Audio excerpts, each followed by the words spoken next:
Usually, before I go shaking my tits for the press, I like to go see how the professionals do it.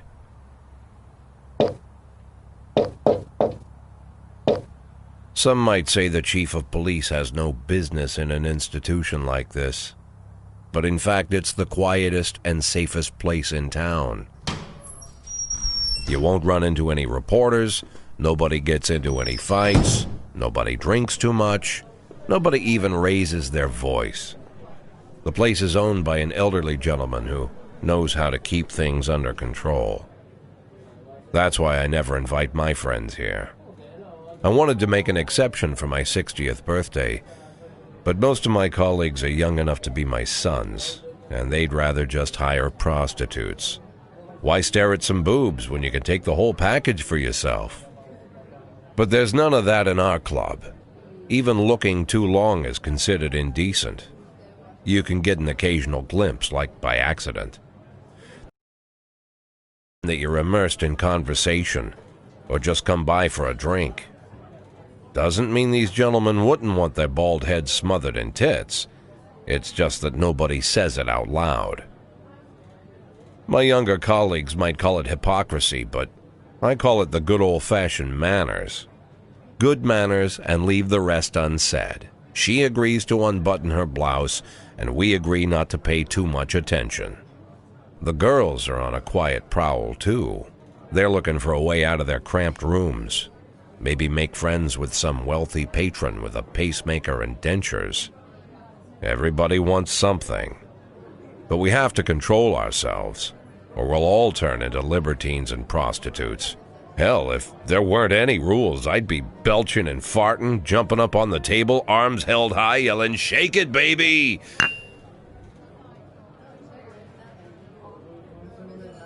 No idea how I got so barbaric.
When I was a kid, my father sometimes told me at bedtime that if I closed my eyes and didn't open them for a long time, all the demons would blow away.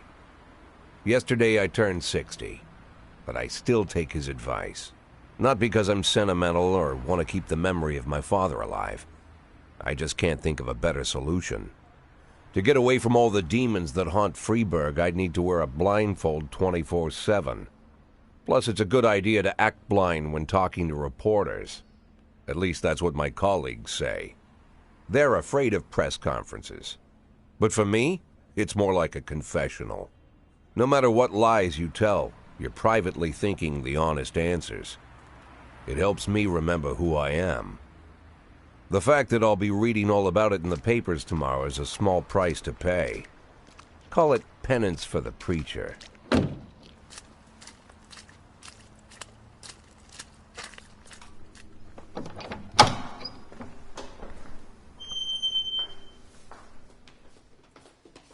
This is the first time I'm afraid of those answers my mind has given me. Not because I'm mad not because I subconsciously blame everyone else. But even that doesn't scare me. The worst thing is, I know I'm going to have to do something. I may have a lot of vice. I learned a long time ago how to drive away the swarming demons. Shutting my eyes tight as I can. The best solution remains the same.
How's the back today, Mr. Boyd? Same as usual. How did the press conference go? You can read about it in the newspapers tomorrow. Don't let anyone in.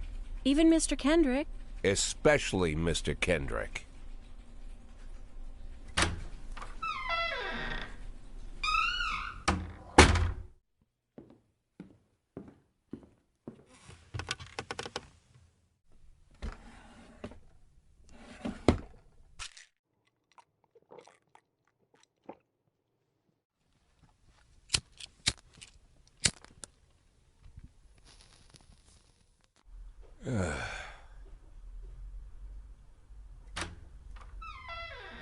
As soon as I heard the door creak, I knew what face I'd see. When I tell Emma not to let anyone in, there's only one man it could be. Rude,